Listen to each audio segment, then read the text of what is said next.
This podcast is brought to you by Progressive Insurance. Do you ever find yourself playing the budgeting game? Well, with the Name Your Price tool from Progressive, you can find options that fit your budget and potentially lower your bills. Try it at Progressive.com. Progressive Casualty Insurance Company and Affiliates. Price and coverage match limited by state law. Not available in all states.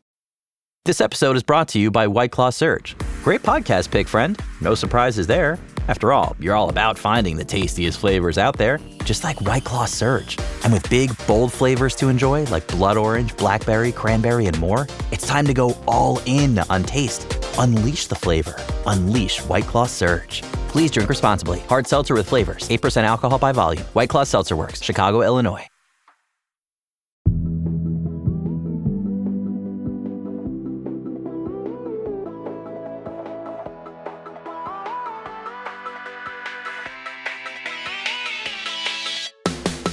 Hey, I'm Candice Lim. And I'm Kate Lindsay. And you're listening to ICYMI. In case you missed it. Slate's podcast about internet culture. And Kate, quick question. Have you ever seen someone bomb on stage? I don't think I've ever seen anyone bomb, but I had a very short-lived, as in one night only, attempt at doing my own stand-up. Wow. And I know what listeners are thinking. How did you not immediately go viral and get a career? You're so funny all the time. I agree. But, you know, the moment I got on stage, I could just tell. I mean, there were some laughs, but they were pity laughs. You know, like they're the way I always laugh when, you know, anyone's on stage and seems nervous. I just wanted to go well for them. But it wasn't, you know, no one was uproarious. So I would say I've experienced it, and it's not fun. Yeah. Well, and let me just say, the good news is I Googled the other day, Kate Lindsay stand-up bombs. Nothing popped Nothing, up, thank which God, is it's so been good. erased. However, the words bombed stand-up did pop up because 2 weeks ago, Theo Von, the podcaster, comedian, used to be on an MTV reality show. He was doing a Netflix special in New York City at the Beacon Theater, and there were people on Reddit saying that a third of the audience walked out, saying that he was asking for punchlines and that he looked a little off, unprepared. Some of them were concerned. I mean, did you hear about this? This is not your first time hearing about Theo Von, right? No, I know about Theo Von, and I did hear about this. And again, as someone who attempted stand-up, I did not know you could just ask the audience for punchlines. Oh, that would have helped me a lot if I had been like, okay, can anyone else make a joke of this? But no, I saw the clips, but I don't even really know him as a comedian. I'm aware of him through his podcast this past weekend. I mean, I feel like I'm constantly getting served clips, and it's someone even more out of nowhere sitting across from him. I know I saw the John Mulaney interview that he did, but he's also interviewed like Bernie Sanders. And then, of course, he did interview Trump. He's kind of all over the map. Exactly. And then just to make that map more complicated, Timothy Chalamet, Joe Rogan, Candace Owens, all of these people that genuinely don't sound like they're on the same podcast feed.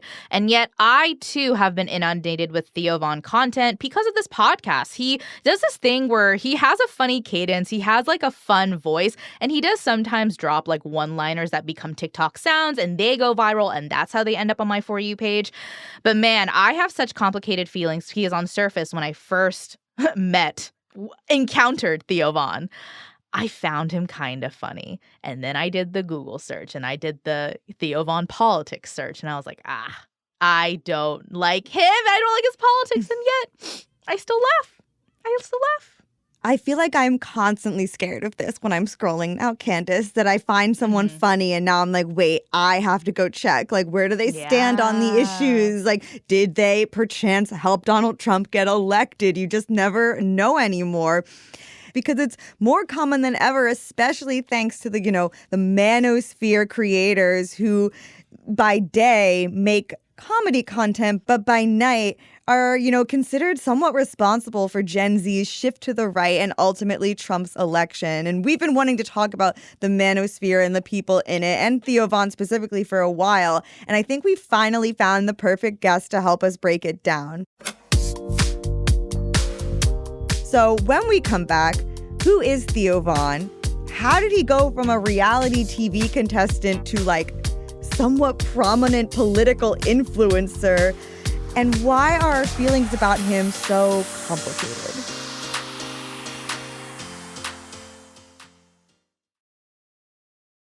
This episode is brought to you by Saks Fifth Avenue. Saks Fifth Avenue makes it easy to get creative with your personal style and find the best arrivals for fall. I love going through Saks.com because it is so easy to find new arrivals from my favorite designers, and I get a lot of inspiration for my personal style. With fall coming up, I think it's time for reinvention. I think it's time for a wardrobe refresh. So I've been going on Saks.com because I have my eye on a few Jenny Kane sweaters, and thank God they have them all in stock. But that's my experience with Saks.com.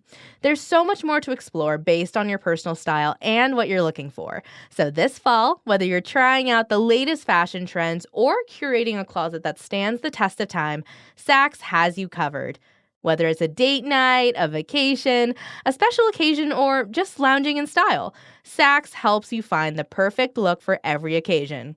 If you want shopping to be fun and easy, then head to Saks Fifth Avenue for inspiring ways to elevate your personal style every day. Emmy Award winner Kerry Washington returns as Dr. Virginia Edwards in Audible's supernatural thriller, The Prophecy, Season 2. The battle between good and evil reaches new heights in this heart-pounding sequel that pushes the fate of humankind to the edge. Follow every twist and turn as Virginia and her miracle son Joshua flee from Detroit, pursued by the sinister Luther Bell and his Morning Stars cult. The creator of the series, Randy McKinnon, said that he was inspired by stories from the Bible, in particular the story of the Virgin Mary for this season. I love adaptations of biblical texts, and seeing them brought into a modern context with an amazing voice cast that I already love brings the story to life. Audible is such an easy service to use and listen to. I love taking a drive and popping in an audio series like The Prophecy because sometimes I just really want to know what's going to happen next, and I love how it keeps me company from the car to the park to everywhere in between. Do not miss Kerry Washington and Audible's new must-listen, The Prophecy, Season 2. Go to audible.com/prophecy2, that's the number 2, to start listening today.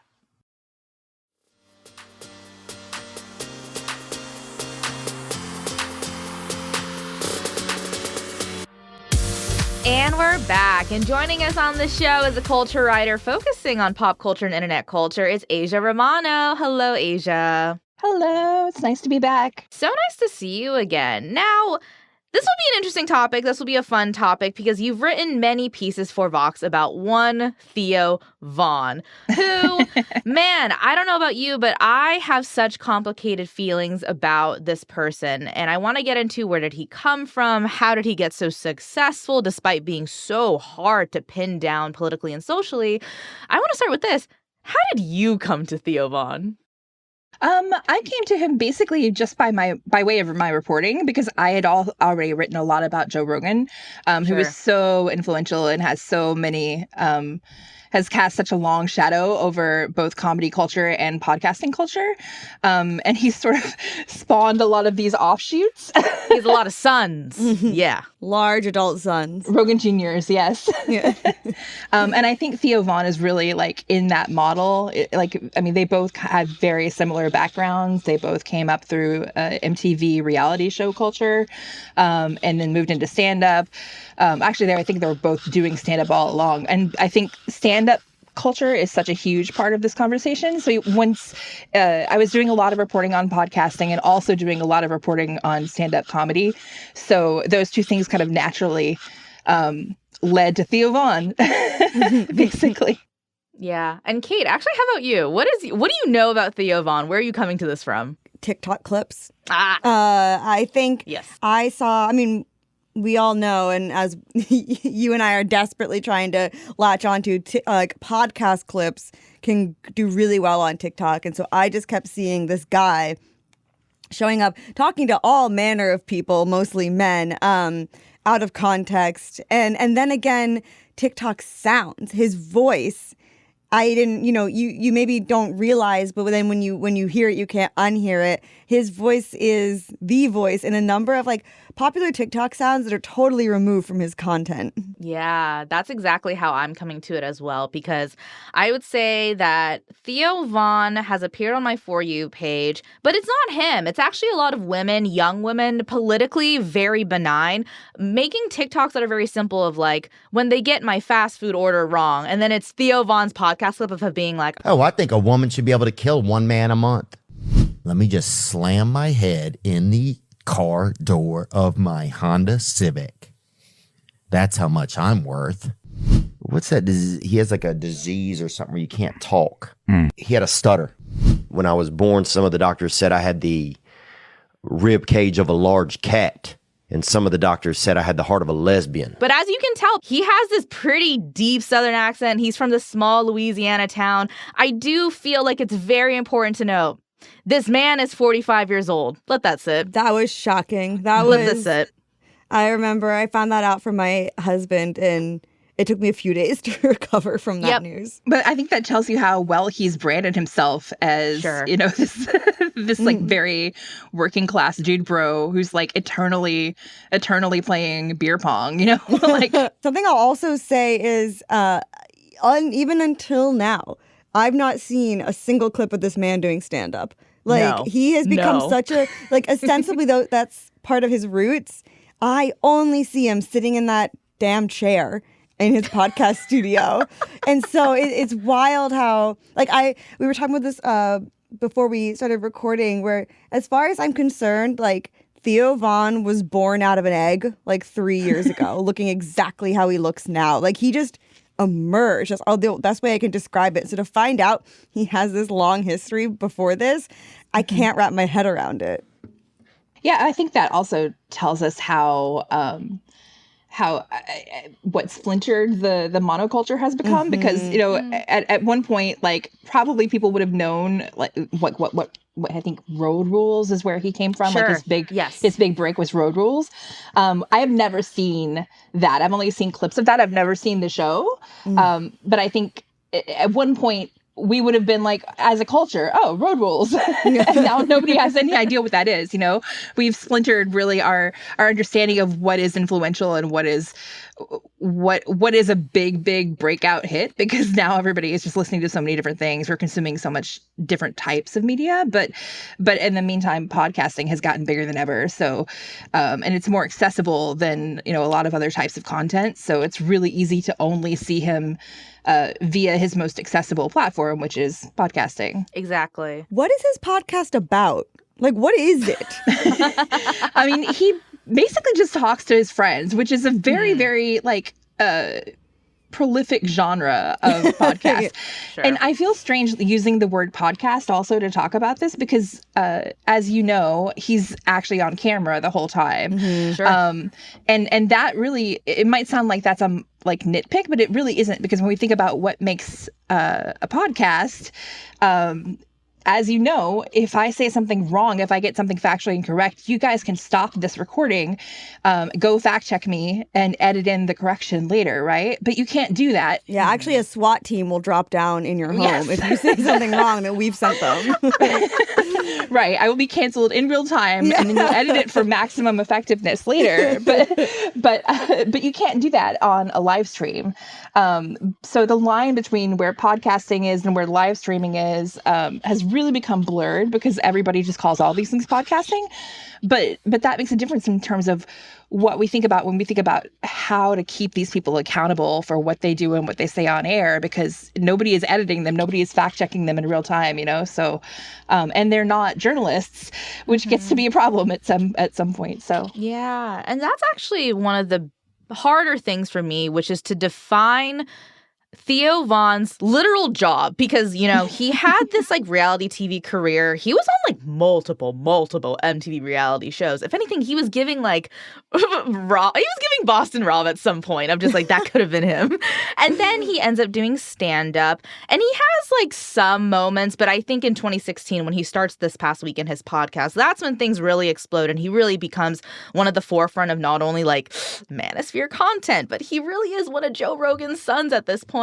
I wanted to ask, like, how would we describe his humor, either on the pod or like in his stand-up? I think to me, it's very laid back, very affable, Sure. very kind of self-deprecating, which is also what I think a lot of these comedians, this specific type of guy has in common. Like they all kind of promote this very self-deprecating, like deflective almost humor. Like, sorry for being this, ignorant white guy, but I hope you like me anyway, type of thing. And I think, and then they approach their comedy and they approach their conversations with other people from that kind of vantage point, I think, which is, it makes them really sympathetic, makes them easy to kind of instantly like, but also creates the space where they've already apologized for themselves, so they don't necessarily have to be accountable for anything they say, right?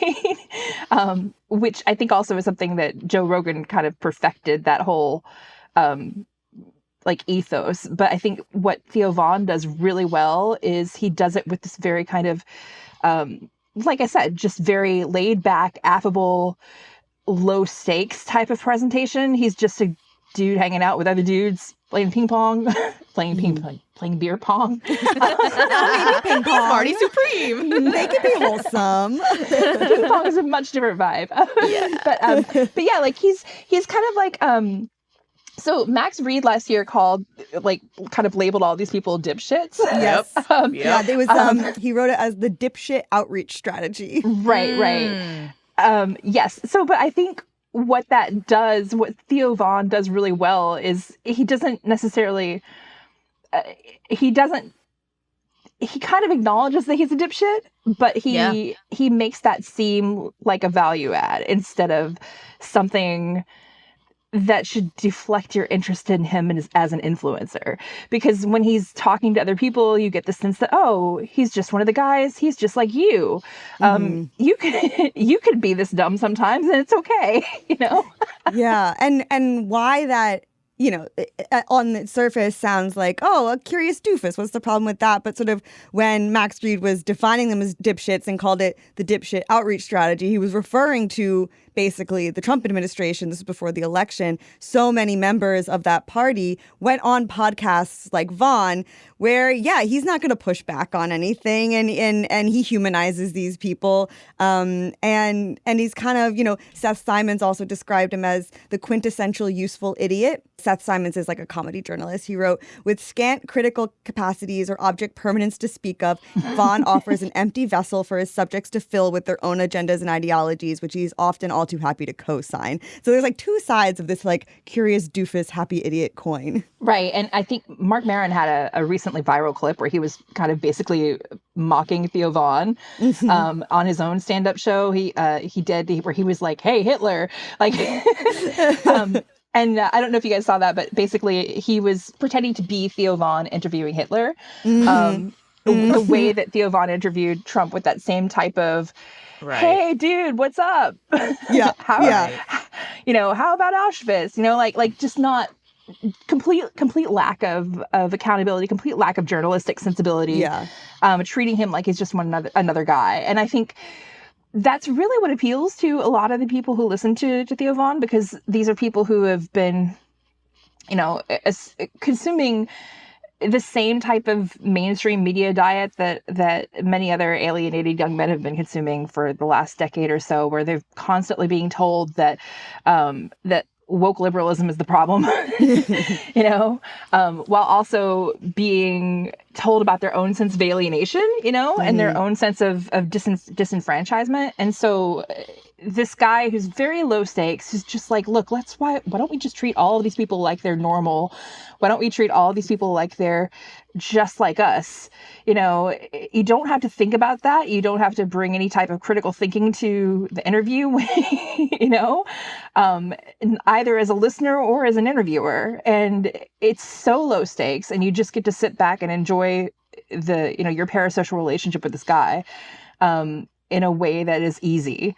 And I think that that's something that we don't really talk about a lot, but I think it's a huge part of the appeal. I think this is why Theo Von fascinates me, because In my head, when I try to triangulate not only who has kind of magnetized him, but also invigorated by him, I'm almost surprised that he is the mouthpiece for a lot of the stuff he spews. Because just genuinely speaking, he gives me like kid in the back of the class who like doesn't read the book, doesn't understand Catcher in the Rye, but then somehow gets an 800 on the SATs for some reason, And it's just always surprising that like I turn around and I'm like, that's the guy who's like invigorating the young, like MAGA party of 2025. Because to me, I sometimes feel like he is a influencer at best. Like his stand-up, especially kind of before the podcast took off, I wouldn't say it was super political. He would do things like Tinder dates and growing up poor in Louisiana. Now, he does have moments, he does have clips where he is racist and sexist, as you wrote in your Vox piece. He has like a weird standing when it comes to like race and free speech and all of that. Is that right? Yeah, how would you describe that and just like how offensive his stuff gets?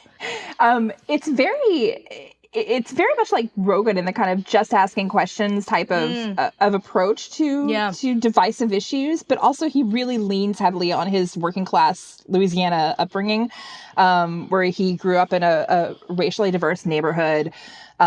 He's recently talked about how his father immigrated from Nicaragua. So he has all of these this he kind of occupies a gray area in terms of his own identity, or at least he thinks he does. Yeah, he claims to be Polish Nicaraguan, right? Yeah. And he uses this to kind of justify a lot of his questions and his thinking on things that might otherwise get him canceled. But also the idea that he's kind of uncancelable because, again, he's already apologized for his own ignorance and he's already made you aware of it. So you're going in feet first, you know what you're getting into.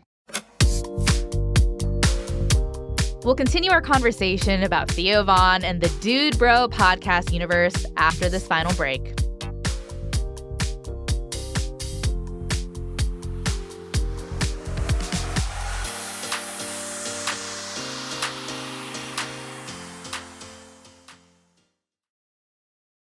Life can get a little crazy at times, so if you're looking for a natural way to unwind that can also relieve aches and discomfort, it might be time to try CBD gummies from Cornbread Hemp.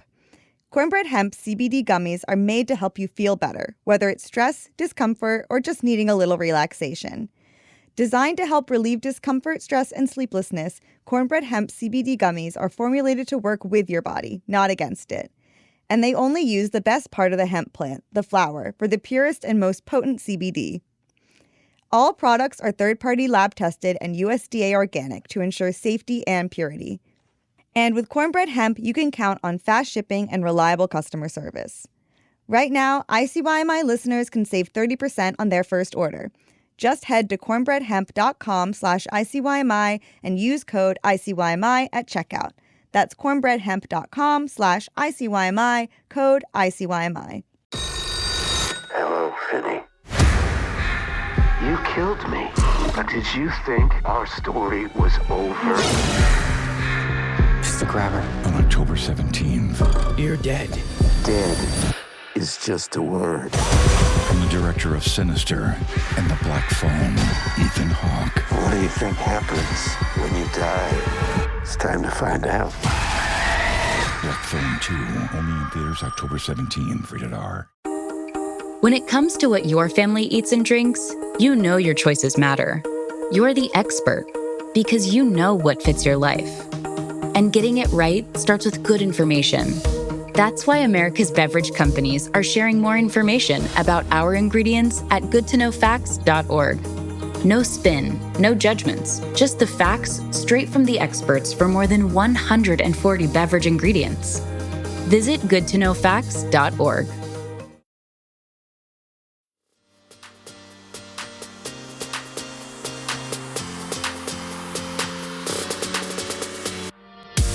I think now we should just talk about his podcast and specifically the types of guests he brings on. I'd love to read a list. All right. I'd love to read a list of some of the guests he's had on. Let's start. Dave Portnoy, Trump, Vance, Bernie Sanders, Candace Owens, John Mulaney, RFK Jr., Hassan Piker, Timothy Chalamet. All right. Where do we begin, guys? Where do we begin? I think that is such an illustration of, again, how much he is a vessel for whoever feels like they can benefit from using him, because when we're just talking about, one, that it's hard to really pin down what he believes, and two, that he's very like useful idiot, anyone who sits across from him can push whatever agenda they want, whether that agenda is like being vice president of the United States or wanting people to go see a complete unknown, like that, they can successfully push that because he's just there to have a fun conversation. He's not there to like push back or question things. And it's weird. He's such an enigma in that sense, because you can watch clips of him having both abhorrent conversations and then also like very insightful conversations about like housing and healthcare. And it's like, again, it comes back to like, I don't know what you believe, because like I see you having sometimes what feel like opposing conversations, because really what you believe is just going with the flow. Exactly. And I think he's, if you're a very low stakes listener wanting to feel like you've had an insightful podcast session without actually having to do too much critical thinking, it's very similar to Joe Rogan to me, because they're both very similar in the types of like the range of guests they have on and the approach that they bring to interviewing those guests, where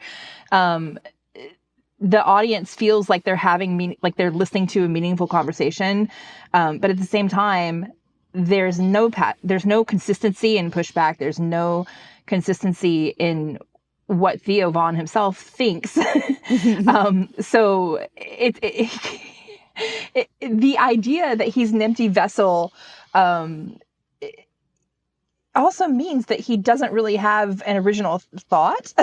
Like every time I listen to him, I just feel like he's not saying anything new. He's not saying anything unique. He's not saying anything particularly that I couldn't get from some other more articulate point of view or influencer or media pundit.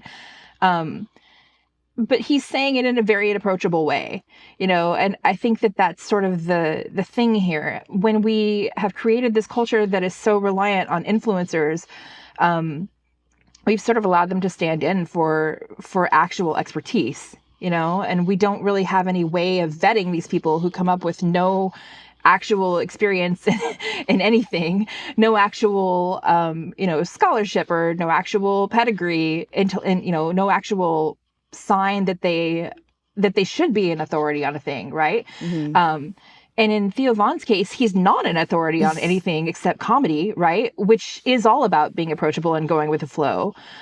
So basically his job is to do exactly this, to let other people kind of project onto him and to deliver a product that necessarily is entertaining, but isn't necessarily going to offend you, right? Or confront you too much. At least, I mean, comedy can be very confrontational, but he is from a subset of comedy that I would argue is kind of anti-confrontational, because it's designed to make you feel included, and it's designed to make you relate to him as a person and as a comedian.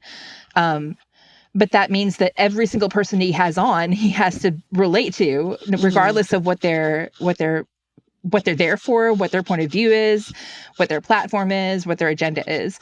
So I just feel like that must be exhausting. Like if you're him, does he even know what he believes? I don't know.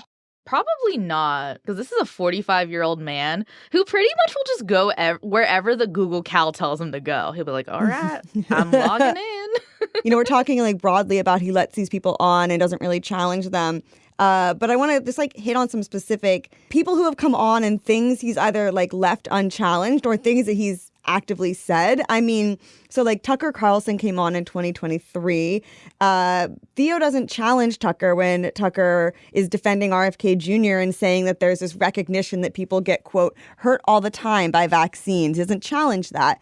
Or at one point, I don't even want to know how David Duke came up. But David Duke comes up, and Theo Von, I guess, grew up near David Duke and says, this is a quote from Theo. He goes, "I'll say this, nice guy." There was never any racial things or whatever, but he was a very fit man. I thought David Duke.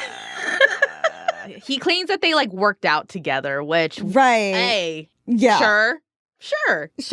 But then you get other people on. I mentioned Timothy Chalamet. They talk about affordable housing. Bernie Sanders. Theo is the one who goes on this kind of monologue about how fucked up the healthcare system is. And literally, like, Theo does this monologue and Bernie Sanders goes, "You're exactly right." And then in 2024, Gabor Mate comes on and Theo is talking about how technology's attempt to like take over our lives and innovate everything is problematic. And someone posted it on Reddit and they captioned it, "Theo Von is the king of #accidentally Marx." We're like, he has all these people on with, like, in my opinion, pretty horrific agendas. And then at the same time, he'll, like, unknowingly kind of spout a Marxist way of thinking. And again, it comes back to, like, who is he? But it kind of doesn't matter who he is. It's who he's been co-opted by. And I would say it is, despite the fact that he has had progressive people on and these progressive conversations, it is the right who is claimed him, and that is almost what matters more. It almost really doesn't matter what he says, right? Because he's going to get framed in a certain way. Just like, many people, when you present them with liberal ideas, with socialist ideas, they're in favor of them. But when you call them socialists, then they're enraged and outraged because the idea that they could ascribe to this thing that they've been taught is evil, kind of outweighs their actual acceptance of those ideas. And I think Theo Von is sort of one of those people in a lot of ways. He's very mainstream. He's had the same kind of constantly pejorative media diet about liberalism that the rest of us have been exposed to, right? So he doesn't necessarily what he actually believes, because the mainstream media is controlled by the right wing pretty much, The White House is constantly co-opting whatever it thinks it can use to demonize the left and promote its own agenda. And it recently, Homeland Security tried to co-opt Theo Von and quote something he said about deportation out of context. And it surprisingly, it really upset Theo Von, which is interesting to me because Theo Von is the king of kind of out of context quotes. But it's really interesting to see it kind of upset him when that is actually used to promote something that he actually doesn't agree with, which is, in this case, ICE abducting people and deporting them. So I think it's really interesting, though, because that tells you exactly how the right is weaponizing him. They're taking him out of context. They're taking whatever they need from him because, he has such a vast volume of content, and it is sort of the TikTokification totally of content in a sense, too, that's playing into this. But I think it's also the way that Theo himself is just sort of non-consistent. He doesn't really have. I don't even know if he reminds me of Trump in a sense that I don't know if he remembers what he thinks from sit down to sit down. Yeah. Which I don't want to bash him too much personally because he's just a nice guy, right? And I think that's also part of his appeal because he kind of takes all these people. He's like, look, they're nice. Why can't we all just be nice to each other? But to quote Stephen Sondheim, nice is different than good, which is, that's not, it doesn't really get you very far if you want a meaningful exchange of ideas and if you want podcasters to be held accountable for who they platform and what ideas they're promoting. Yeah. And that Theo Von's first question would be, and who is Stephen Sondheim? What's that? I think you're exactly right, Aja, that Theo Von being so hard to pin down politically is one issue. But the other issue is the fact that his audience seems very, very magnetized by him to the point where, like, the question is really truly like, is he a part of the manosphere? And I think for me, the reason why I even wanted to pursue this conversation is because I have this worry that I am someone who gets Theo's content on my For You page probably once a week. And if it's not like podcast clips, it's like girls using his sound and me laughing at it or finding it funny or even like saving it, because some of his quotes are like funny. And I do unfortunately say them in real life as a joke. And yet I feel horrible. I feel horrible because I hate that I find him funny. I don't even think this is like a broken clock is right 2 times a day situation. I think this is I find this person funny, and yet I know about his politics. I know about the alt-right people he aligns with, is willing to platform and collab with, and I still let his TikToks into my life. And I have this feeling that politically, Theo Von and I are not aligned. And yet slowly, I'm kind of having this existential crisis of like, am I actually slowly getting more into his audience than I think? Is it possible that he's kind of like a mirror to something within me? Because that also feels disgusting. But more importantly, I'm like a 20-something woman. And when I laugh or watch something that he posts, like, does that mean I'm a part of his audience? And I hate his audience. So, and a part of me is like, God, what does this say? Like, what does this say for people who maybe don't politically align with him but find him funny? Because I'm just say right now, it does not mean he's a good comedian. We know that, okay? Yeah.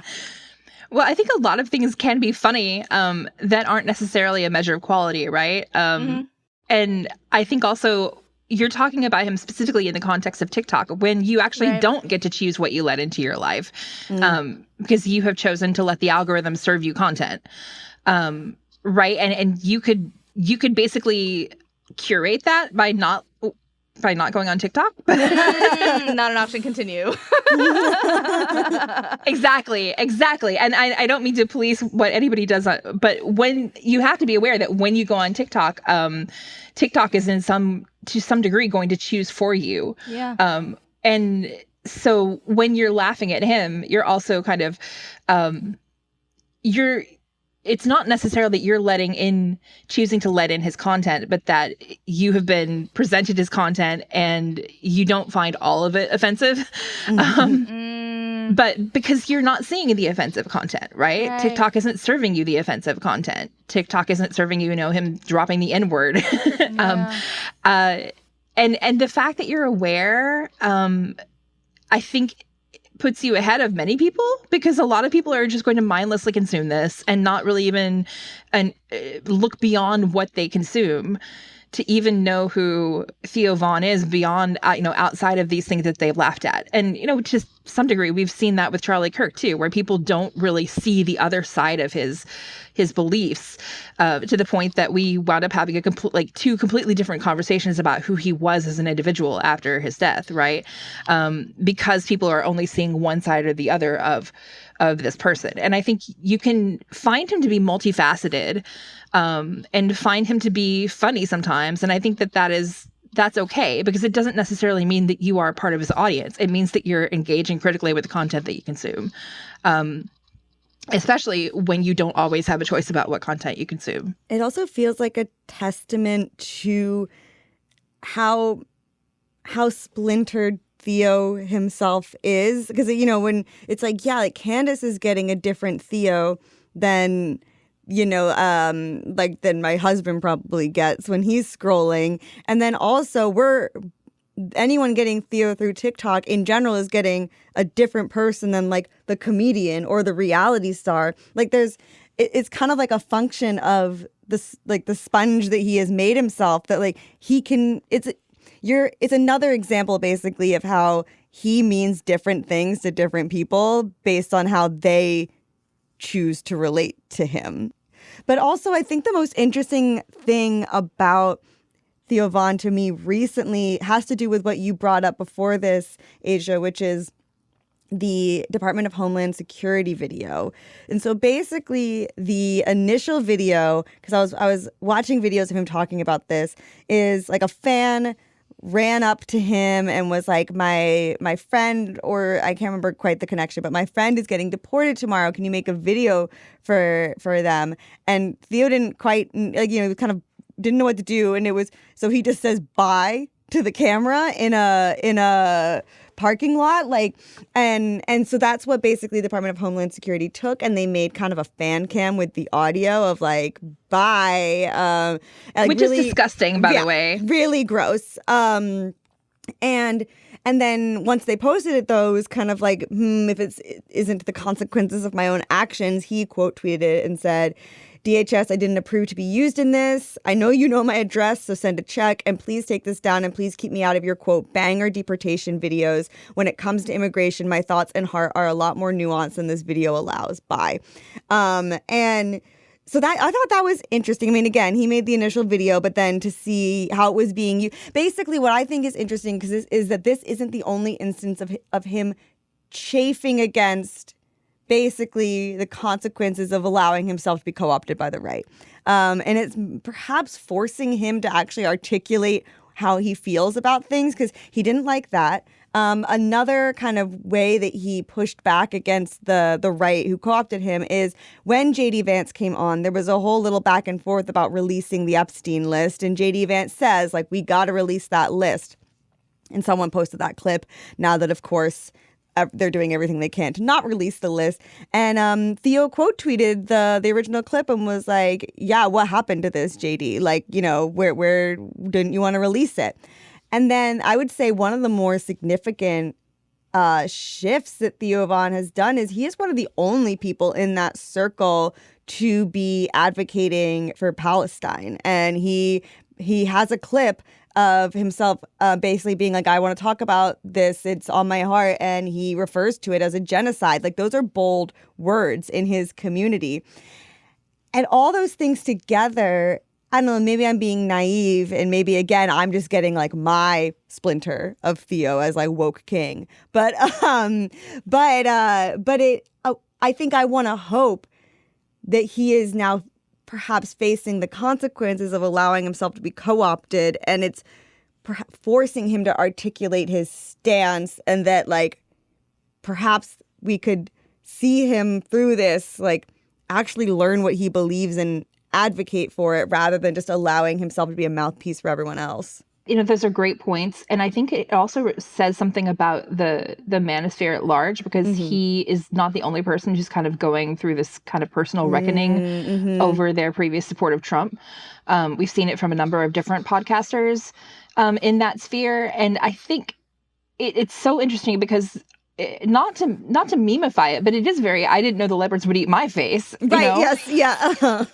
But also not just my face, but like, the impact on the lives of real people that this is happening, that this administration is having, has really jolted a lot of people out of their complacency. Because I think one thing to understand about this is that he is a comedian. He's comedy first. And the thing is that the dominant conversation in comedy culture for the last decade has been cancel culture.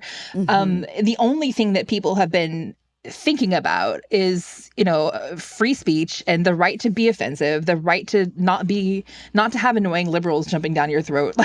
And it has consumed the conversation around comedy, you know, woke scolds, etc. And the right has really weaponized that sense of disgruntlement. But I think also so many young men and so many comedians have just bought into it, you know, completely bought into the idea that this was what was wrong with America. And Trump obviously weaponized that. Trump obviously offered them an alternative, a way of looking at ideas, discussion, discourse, and themselves. Yeah.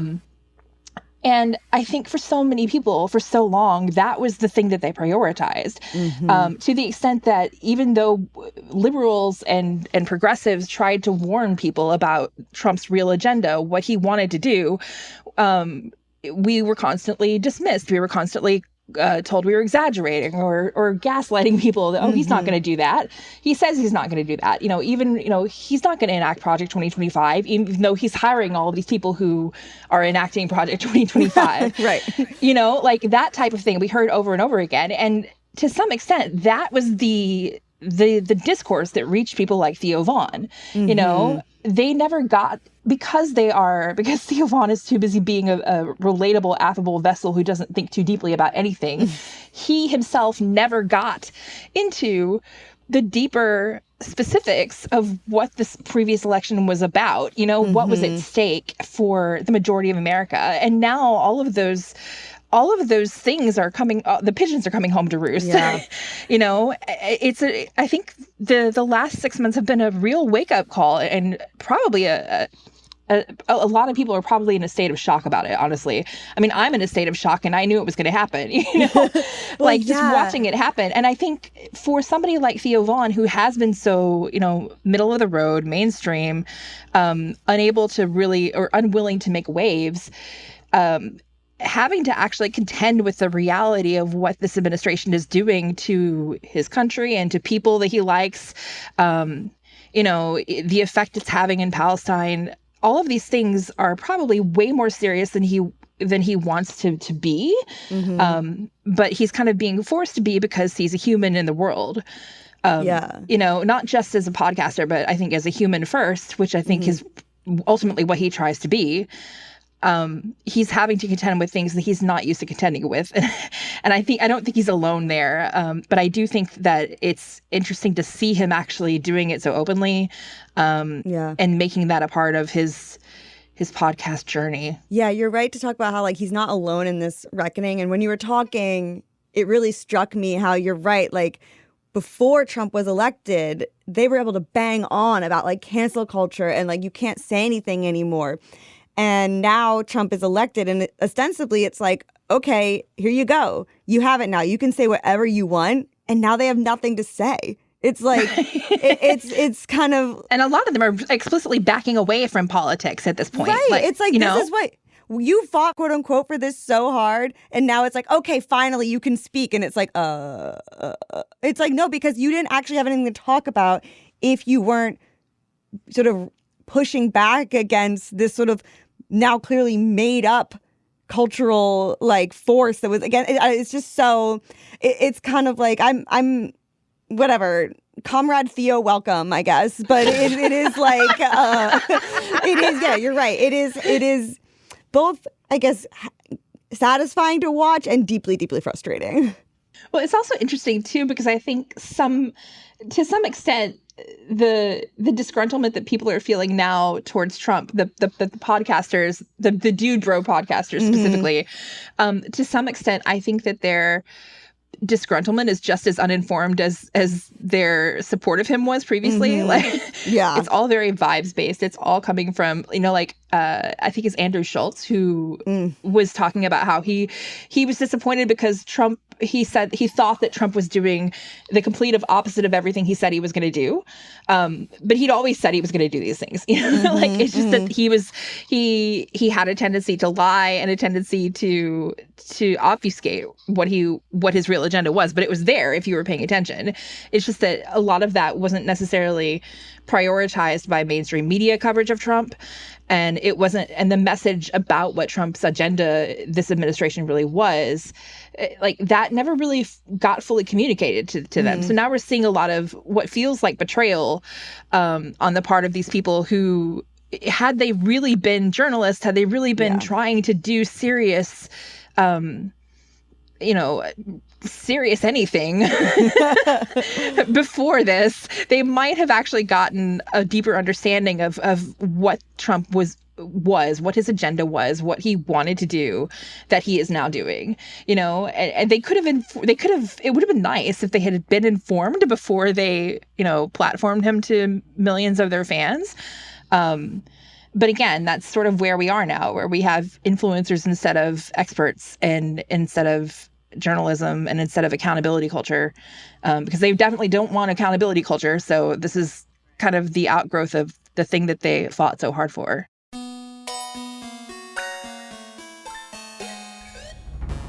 Okay, that's the show. We'll be back in your feed on Wednesday, so definitely subscribe. That way you never miss an episode. And then, since we know you love learning about internet-y words just as much as we do, head on over to Decoder Ring to listen to their episode about how the name for a once niche porn genre became a common insult online. And while you're there, leave us a rating and a review in Apple or Spotify and tell your friends about us. You can see all the video clips we mentioned on today's show over on our Instagram at ICYMI_pod. And you can always drop us a note at ICYMI@slate.com. ICYMI is produced by Vic Whitley-Berry, Candice Lim, and me, Kate Lindsay, with help this week from AC Valdez. Daisy Rosario is our senior supervising producer. Mia Lobel is Slate's executive producer of podcasts. And Hillary Fry is Slate's editor-in-chief. See you online. Or slamming your head in the door of a Honda Civic.